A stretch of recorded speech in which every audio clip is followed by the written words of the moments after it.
అన్న చందాగా మారింది వైఎస్ జగన్ పరకామణి చోరీపై చేసిన కామెంట్స్.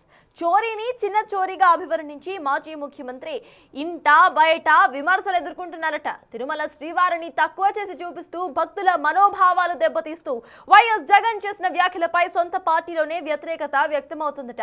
అసలే అధికారం కోల్పోయి వైసీపీ నేతలు జైలు పోయి పార్టీ ప్రజల్లో దివాలా తీస్తున్న క్రమంలో జగన్ వ్యాఖ్యలు పడుకున్న గాడిదను లేపి మరీ తన్నించుకున్నట్లుగా ఉందని ఇటు ఫ్యాన్ కార్యకర్తలు చర్చించుకుంటున్నారట.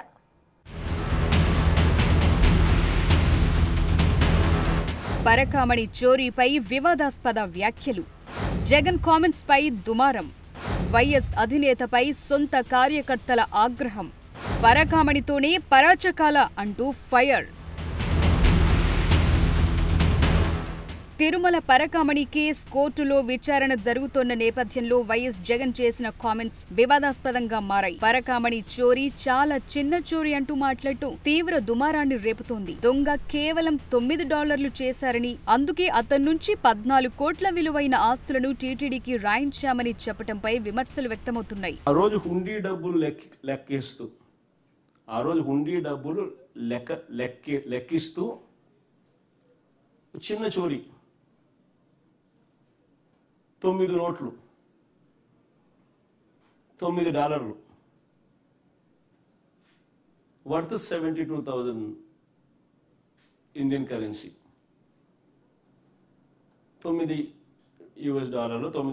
నోట్, అది చోరీ, లెక్కిస్తూ చోరీ. ఆ దొంగను పట్టుకున్న పోలీస్ అధికారి మరణించేలా చంద్రబాబు వ్యవస్థను దిగజార్చాడు. ఆశ్చర్యం ఇది. $72,000 విలువ చేసే $9 నోట్లను చోరీ చేస్తుండగా ఆ దొంగను పట్టుకోవడం నేరం అవుతుందా? నేను అడుగుతా ఉన్నా, ఆ దొంగను పట్టుకోవడం నేరం అవుతుందా? దీనికి ప్రాయశ్చిత్తంగా ఆ దొంగ కుటుంబ సభ్యులు 14 కోట్లు విలువైన వారి ఆస్తులను వారు దేవుడికి ఇవ్వడం తప్పవుతుందా?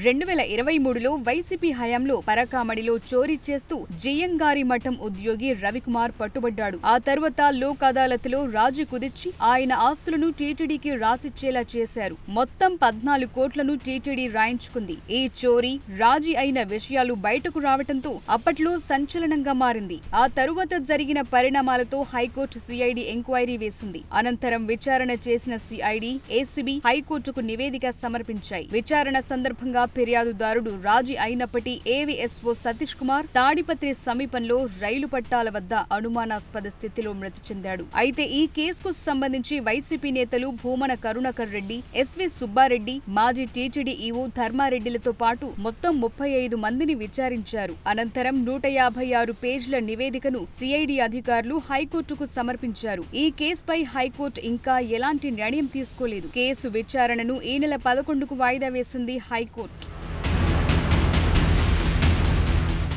అయితే ఉన్నట్టుండి వైసీపీ అధినేత జగన్మోహన్ రెడ్డి పరకామణిపై సంచలన వివాదాస్పద వ్యాఖ్యలు చేశారు. పరకామణి కేసును చాలా చిన్నదంటూ మాట్లాడారు. కేవలం $9, వాటి విలువ 72,000 ఉంటుందంటూ దొంగను సమర్థించేట్లుగా చెప్పారు. అంతేకాదు దొంగ నుంచి 14 కోట్ల ఆస్తులను టీటీడీకి రాయించామని గుర్తు చేశారు. అసలు పరకామణిలో చోరీని కనిపెట్టింది తమ హయాంలో అని, అంతకు ముందు నిరంతరం చోరీలు జరిగాయంటూ ఒక్కసారిగా బాంబు పేల్చారు. ఇక పులివెందుల పర్యటనలో అయితే ఏకంగా అదేదో గుడంటూ తిరుమల ఆలయం, తిరుమల శ్రీవారిని అవమానించే విధంగా మాట్లాడటం వివాదాస్పదంగా మారింది.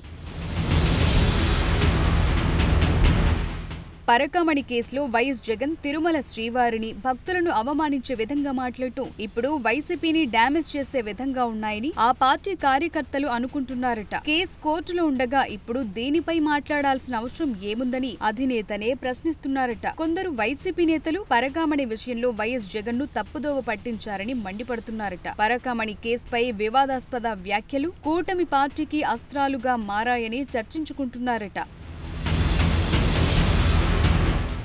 జగన్ వ్యాఖ్యలు ఏపీలో రాజకీయ నేతలతో పాటు హిందూవాదుల నుంచి కూడా వ్యతిరేకత వ్యక్తమవుతోందట. శ్రీవారంటే జగన్ కు భక్తి లేదు, భయము లేదంటూ వ్యంగ్యంగా మాట్లాడుకుంటున్నారట. భవిష్యత్తులో ఆలయంలో చోరీ చేస్తే వైసీపీ నేతలే రాజీలు చేయించి కేసులు లేకుండా చేస్తారని బీజేపీ నేతలు సెటైర్లు వేస్తున్నారట. పరకామణి చోరీని చిన్న చోరీ అంటూ జగన్ చేసిన వ్యాఖ్యలు సెల్ఫ్ గోల్ అని అనుకుంటున్నారట.